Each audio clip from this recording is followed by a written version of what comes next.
palakpakan na rin natin si Coach Chok Reyes, ha. At least may panalo tayo, pero for me, two-leg the hero.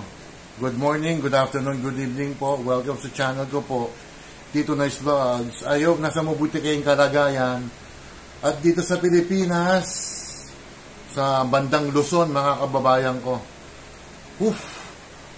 After Guring, si Hana naman. Ito, yung sinampay na naman natin, dito yung ganun talaga. Di ba rin?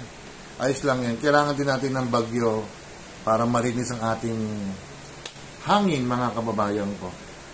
Ito na nga, yung isang araw, nanalo ang Gilas Pilipinas against sa China. May mga nagsasabi na, hindi na bali matalo sa ibang bansa, wag sa China. Hindi. Kailangan yung apat na laro natin, Dominican Republic, Angola, Italy, at saka yung South Sudan, dapat dalawa man doon, o kaya isa lang. Wala, hindi na tayo siguro qualified na. Hindi na tayo qualified sa FIBA World Cup. And then, sa Olympics, I don't know kung may window pa eh. Pero para sa akin, medyo tagilid na rin tayo. Pero tingnan natin, ha.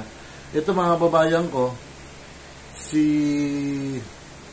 pangalan nito, si Coach Chok Reyes, after the game versus China, nag-resign na siya, mga kababayan ko. Ang sabi pa nga niya bago siya mag-resign, ang sabi pa niya, ayan ang sabi niya, there are so many powerful teams that didn't advance. Pero sa Pilipinas, bawal matalo Alam niyo, Coach Chok Reyes, kung matatalo ka, siguro talagang lubaban tayo ng gusto. We fought so hard. Yung sa Dominican Republic niya kayang-kaya natin manalo. Bakit kinapos tayo? Bakit kinapos tayo doon sa endgame? Sus Mariosep.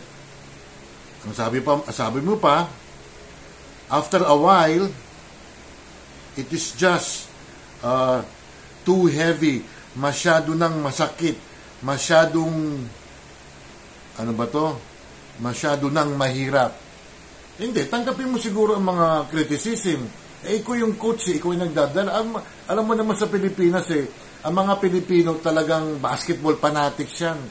Kung maalala niyo, mga kababayan ko, 1970s o 80s, Crispa versus Toyota, nagbubugbugan ng mga tao ron. Gusto lalo na yung may late sister, naku, maka-Crispa yun.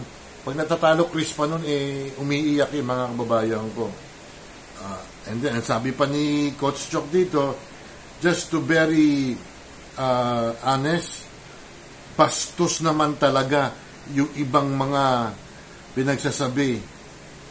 I didn't deserve it. My family doesn't deserve it. Hindi, masakit naman talaga na batikusin ka, mga kababayan ko. In fairness kay Coach Chok. Pero tamang-tama na nag-resign ka na kasi marami pang mas mahusay sa'yo. Sorry, Coach Chok, Yung 2014 talagang gilas na gilas ako nun. Dito kasi medyo tagilid ka. Parang dramatic exit ang ginawa mo, Coach Chok Pero on the other hand, sige, at least may panalo tayo. Hindi tayo na zero kasi classification yan, pero hindi pa rin tayo qualified. Hindi na tayo qualified sa FIBA nga, and then sa sa Olympics, mga kababayan ko. Pero what I know, may window pa Hindi ko na kung pwede kong i-play ito pero ayoko, baka ma-copyright ako. Rappler pa lalo. Mahirap So maraming salamat na lang, Coach. Although talagang kinapos ka at ang mga players natin, ganun talaga, malalakas ang team Next time na lang, kung sino man magiging coach ng Gilas Pilipinas, itong darating ng mga panahon, kasi meron pa 2028, di ba? Pwede ba ngayon pa lang magprepara na kayo? Huwag magpiprepare kayo, isang taon na lang bago tournament. Hindi pwede yun, Kailangan ngayon pa lang, mang-scout na lahat. Hindi na pwede yung babadjing-banji, pa-prente-prente na lang kayo. Mahirap yan. Hindi ko na pwede kasi i-play yung yung press con, baka ma-copyright nga ako. Ito, i-code ko friend ko to si Mark Lopez Ang sabi niya, really typical of Choc Reyes to make excuses instead of gratefully accepting responsibility and accountability. O yun, sinisipan niya nga yung mga nagbabasa kanya. Ikaw talagang liable ka dyan.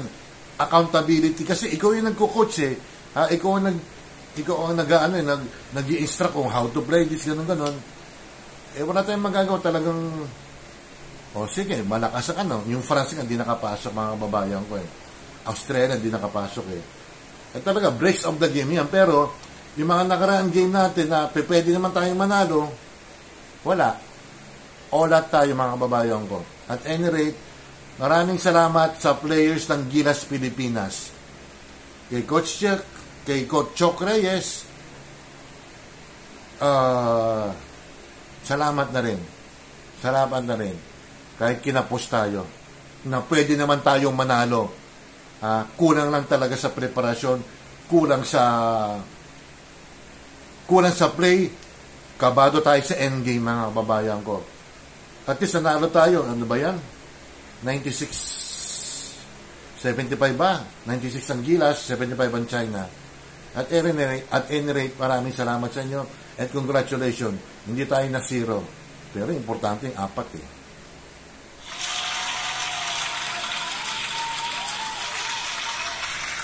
shoutout muna tayo mga kababayan ko Malapit-lapit ito. Ang isa shoutout ko mga kababayan ko, sino ba siya shoutout natin?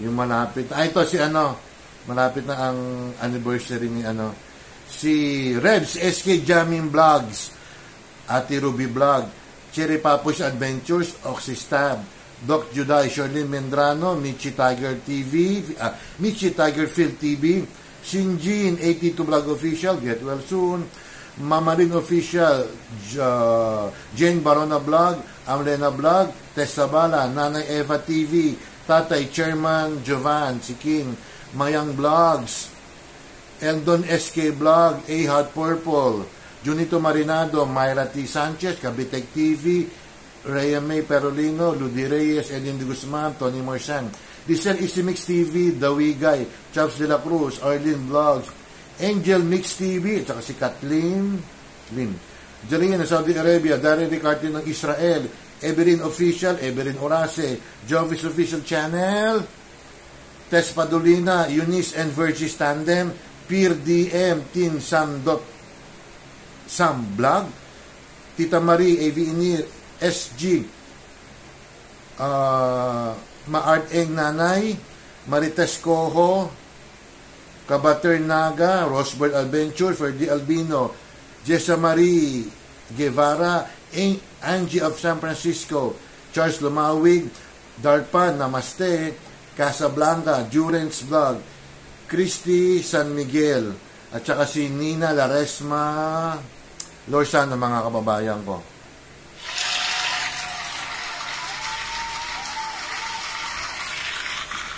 Alam niyo ba kung sino nakapasok sa qualified na bansa sa Asia? Ang Japan. Ang Japan, mga kababayan ko, tinatalo natin yan. Kung sa record, kumbaga sa record, kanyari sa 10 games, 8 panalo natin, 2 lang talo natin sa Japan. Ibig sabihin, ang Team Japan, nagprepara sila. Tignan mo, may mga tinalo sila mga European countries. Tayo talaga, konting-konti na lang mga babayan ko, pwede tayong makapasok, maaari tayong manalo. Ang problema lang talaga, yung style ni Coach Choc is luma na. At pwede ba, sa susunod na coach na mag-handle sa Gilas Pilipinas, huwag na kayong magsalita ng learning experience Gas-gas na yan. Ang kailangan natin, mga winnings. Hindi. Experience, siyempre, kailangan natin din yan. Natalo tayo doon sa team kasi nagpababaya tayo. Pero yung word na learning experience, pwede ba? That is super gas-gas na. 21st century na mga kababayan ko. Yung ibang mga Asian yan, minsan nananalo. Mabuti pa ang Sudan O nanalo kahit pa paano, natalo tayo kasi yun ang unang panalo nila sa atin sa Pilipinas.